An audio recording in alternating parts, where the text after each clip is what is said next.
ঈদের সময় আপনার কতগুলি ঘটনা ঘটে, যেমন এই সময় বিপণী বিতানে রমজান মাসের শুরু থেকে প্রচুর বিক্রি কিনে হয়, অনেক অর্থের লেনদেন হয়। তো যার জন্য এই সময় ছিনতাই, চাঁদাবাজি এই ধরনের অপরাধের একটা প্রকোপ থাকে। তো আমরা রমজান মাসের শুরু থেকেই এই ধরনের অপরাধ নিয়ন্ত্রণের জন্য কাজ করে আসছি এবং আপনারা দেখেছেন যে ছিনতাই, চাঁদাবাজি এই ধরনের অপরাধ এখন কিছুটা নিয়ন্ত্রণে এসেছে। আমরা ঈদ পূর্ববর্তী, ঈদের দিন এবং ঈদ পরবর্তী 3 ধাপে আমাদের দায়িত্ব পালন করতে হয়। ঈদ পূর্ববর্তী ধাপের আমরা প্রায় শেষ পর্যায়ে। আমরা প্রথম থেকেই বিভিন্ন বিপণী বিতানের যে তাদের যে বিক্রি, এখানে যে অর্থ লেনদেন, সেখানে যাতে কোনো ধরনের চাঁদাবাজি না হতে পারে, রাস্তাঘাটে ছিনতাই, ডাকাতি বন্ধের জন্য আমরা আপ্রাণ চেষ্টা করে যাচ্ছি। এরপরে যারা ঈদ উপলক্ষে ঘরমুখী মানুষ যারা ঢাকা ছাড়বেন বা বিভিন্ন শহর গ্রামে যান, তাদের যাত্রা যাতে নির্বিঘ্ন নিরাপদ হয় সেজন্য আমরা অন্যান্য বাহিনীর সাথে কাজ করে যাচ্ছি। অর্থাৎ হাইওয়েতে যাতে ডাকাতি না হয়, দুর্ঘটনা যাতে কম হয়, এজন্য আমরা কাজ করে যাচ্ছি এবং ট্রাফিক নিয়ন্ত্রণেও আমরা ভূমিকা পালন করে যাচ্ছি। এই সময় আপনার বাস টার্মিনাল, লঞ্চঘাট, ট্রেন স্টেশন, এখানে প্রচুর জনসমাগম হয়। তো সুতরাং সেখানে নিরাপত্তার জন্য আমরা দেশব্যাপী টহল, গোয়েন্দা নজরদারি, সাদা পোশাকের ডিউটি এবং অন্যান্য বাহিনীর সাথে সমন্বয় রেখে আমরা এই নিরাপত্তামূলক ডিউটি পালন করি।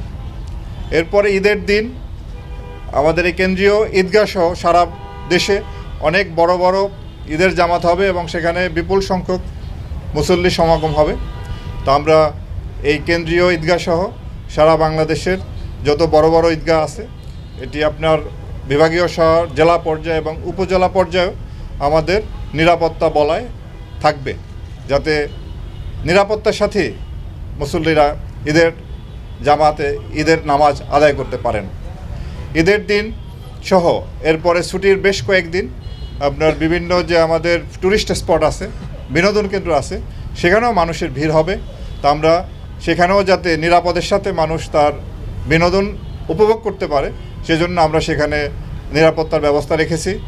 এবং এই ঈদের সময় আমাদের দেশের নারী, শিশুসহ একটা বিশাল সংখ্যক জনগোষ্ঠীর একটা অংশ তারাও যাতায়াত করেন এবং বিনোদন কেন্দ্রে যান।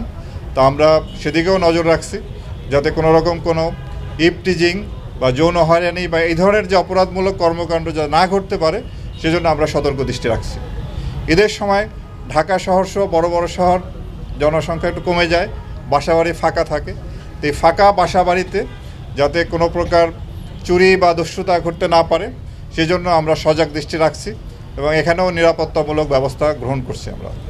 এরপরে ঈদের পরে যখন যারা বাড়ি গিয়েছেন তারা আবার ঢাকামুখী হবেন, তো সেই জন্য সেই সময়ও যাতে আপনার তাদের আশাটাও নির্বিঘ্ন হয়, নিরাপদ হয়, সেজন্য আমরা বাস টার্মিনাল, লঞ্চঘাট এবং রেল স্টেশনের ফিরতি পথের জন্য নিরাপত্তামূলক ব্যবস্থা রাখছি। আমরা সব কিছু মিলিয়ে এই সময়টায় যাতে আরও অন্যান্য কিছু অপরাধ হয়, যেমন মলম পার্টি, অজ্ঞান পার্টি, জাল টাকা, মাদকের অপব্যবহার, এগুলোও যাতে বিস্তার করতে না পারে এজন্য আমরা আমাদের সতর্ক দৃষ্টি সেখানে আমরা রাখছি। আমরা সর্বোপরি আপনাদের সহযোগিতায়, দেশবাসীর সহযোগিতায় আমরা যারা আইনশৃঙ্খলা রক্ষাকারী বাহিনী আছে সবার সম্মিলিত প্রচেষ্টার মাধ্যমে এই ঈদটি যাতে সুন্দরভাবে উপভোগ করতে পারি সেই চেষ্টা আমাদের অব্যাহত আছে এবং ইনশাল্লাহ আমরা আশাবাদী এবার ঈদ নির্বিঘ্নে আমরা করতে সক্ষম হব।